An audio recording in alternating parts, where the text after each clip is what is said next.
Yo, what's up mga ka-haters? Shipping transaction, first day of the month, April 1. Ito po lahat ng mga for shipping natin. Kakatapos lang po natin mag-install dito. Dalawa yung naka-line up niya kanina.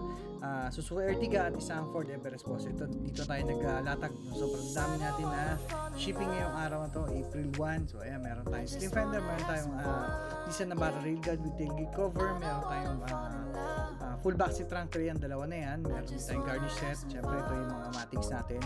Yan, Avanza, meron din po yan kasamang trunk tray, no? Nakabundle po yan sa mga order sa amin.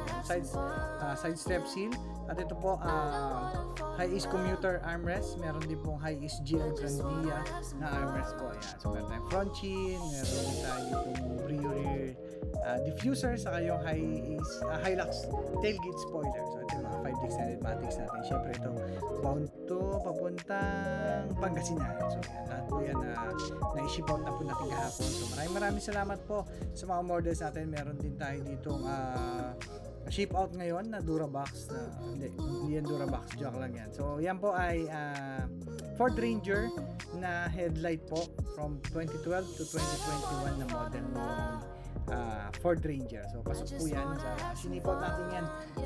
So ito malalaki mga items sa atin yan. Variety po yung order sa atin ngayong araw. So kanina galing din tayo sa Black Ops Works. Bye siya, available na po at open na po yung ating shop doon. So mga naka-follow sa amin, please follow na rin po yung ating bagong open na branch sa Black Ops Works.